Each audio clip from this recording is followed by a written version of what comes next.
約翰福音第18章，耶穌按樣祈禱以後，就同學生向下出去過汲淪海。嘅地方有一個橄欖園，耶穌讓學生隆重入去，出賣耶穌嘅猶太也啲嘅蔬菜，因為耶穌常常留嘅學生吃食菜嘅味。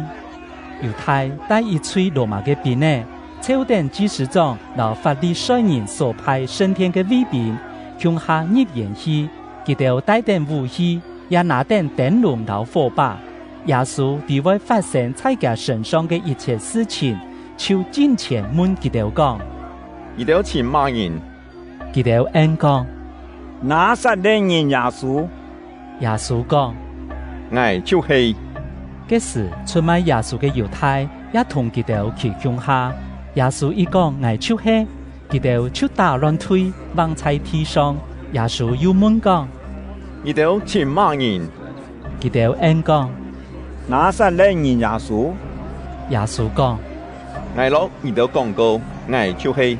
假使佢哋去請我，就本掠到人走。耶穌按樣講，係愛應驗佢以前講過嘅話。阿爸，你所教本我嘅人，我連一個也冇失落。西門彼得帶定一個刀誒，佢將刀誒綁出來，對太子司嘅僕人馬勒古劈過去，將佢右邊嘅耳弓削下來。耶穌對彼得講：將刀誒豎起來，我把教本我嘅苦比，你鬧到我唔願意領馬。嘅吹羅馬兵鬧吹仗，連猶太人升天嘅衛兵，就將耶穌捉起來踢定。先將佢寄送到亞那嘅面前去，亞那係今年嘅太子司該亞法嘅長名咯。該亞法是對猶太人嘅領袖建議講，一個人對全國嘅人士係最有利益嘅事。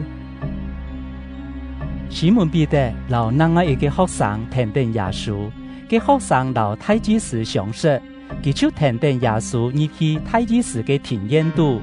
彼得留在門外，給老太子司相識嘅學生又出來，老莊門嘅師傅講，就帶彼得入去。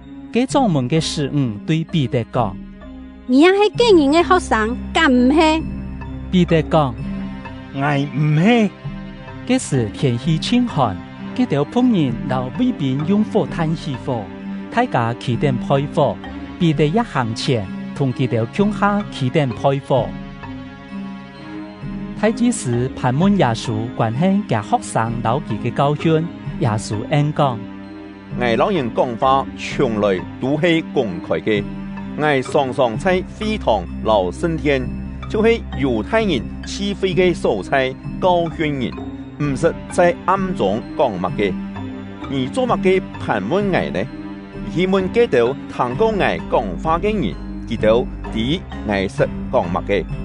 耶穌講了這個話，順頭一個衛兵就閃佢嘅嘴角講：你按樣按太子司嗎？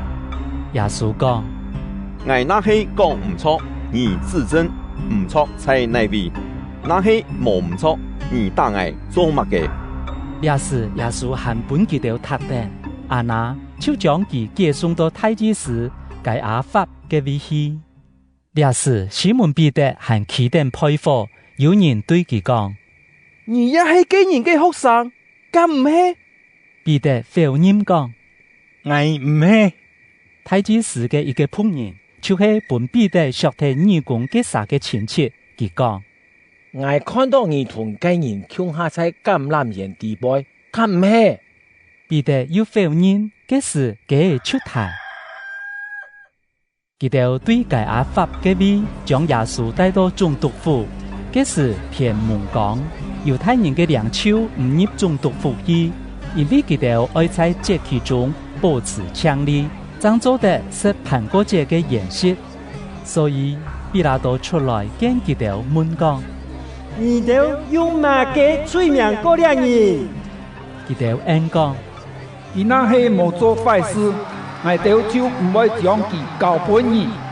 彼拉多對佢哋講：你哋將佢帶轉去，將你哋自家嘅法律審判佢最好咧。猶太人嘅領袖應講：我哋冇權好判人死刑。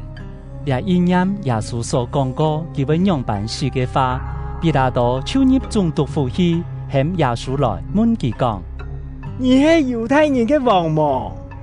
耶穌應講：也係你自家愛問嘅，也係因為有人對你講過，你將愛樣問呢？彼拉多講：你留到我係猶太人嗎？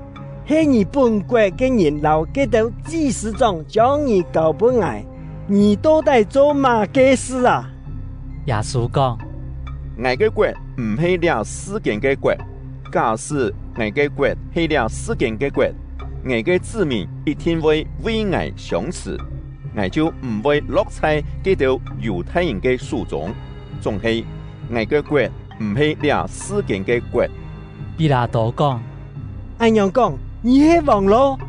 耶穌應講：係你講我係王，我為到了個出世，也為到了個來到世間，係愛為真理做見證。凡係屬真理嘅人，一定會聽我嘅話。彼拉多講：真理係乜嘅？彼拉多就出來對猶太人講：我參出兩人有乜嘅罪？仲係你哋有一個慣例，愛我在彈歌節為你哋編一個囚犯，你哋愛我為你哋編猶太人嘅王嗎？佢哋就大聲喊講：唔愛佢，我哋愛巴拉巴。巴拉巴係個強盜。